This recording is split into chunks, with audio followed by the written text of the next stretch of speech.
Ég veit ég ferlega frábær og fallegri miklu en þú.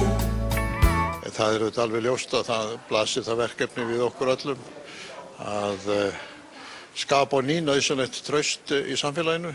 En þú telur ástandið alvarlegt eins og staðan núna? Það þarf nú ekki mikla kunnáttu til þess að svara því játandi þegar einstaklega mikill fjöldi fólks mætir á Austurvöll og fundum Alþingis frestað og fundi ríkisstjórnar líka. Þá held ég að það blasir við öllum, ekki bara forsetanum, heldur hverjum og einum Íslendingi að við þurfum í sameiningu að takast á við þessa alvarlegu stöðu. Og það sem forseti hlýtur að meta í slíku tilviki í fyrsta lagi hvort að stuðningur sé við þá ósk hjá ríkisstjórnarflokkunum og hvort að líklegt sé að þingrof leiði til farsællar niðurstöðu bæði fyrir þjóðina og stjórnarfarið í landinu. Það alveg ljóst eins og allir vita að það krafa flokka á Alþingi og víðar í samfélaginu að framfari þingkosningar og svo krafa margan hátt eðlileg miðað við það umræður sem fram hafa farið og þá atburðir sem hafa orðið.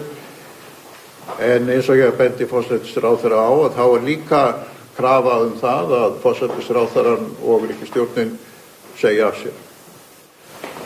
Ég vil svo árétta það mikilvægt í ljósi þessara atburða að við sem þjóð og kjörnir fulltrúar nái samstöðu farsæla lendingu þessara mála.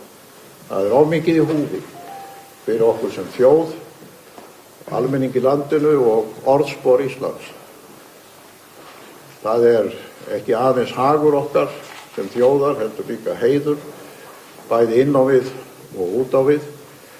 Og farsælt stjórnarfar í landinu ekki bara spurning form eða orðaskak þeirra sem í forystu flokkana.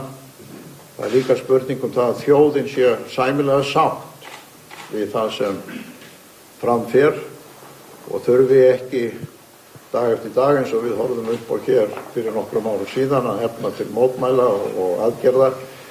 Og þess vegna það einlæg ósk mín og það leiðarljós sem ég mun reyna að hafa á næstu klukkustundum og dögum að reyna að stuðla að því að niðurstaða þessa máls verði á þann veg að þjóðin sé sátt við þá niðurstöðu. Það eina sem ég hugsa á þessum klukkustundum og þessum dögum í dag og á morgun að tryggja það að það verði farsæl niðurstaða úr þessar atburða sem bæði þingið og þjóðin sé sátt við. Og líka svo gróflega góð að gerast ei dæmi slíks nú.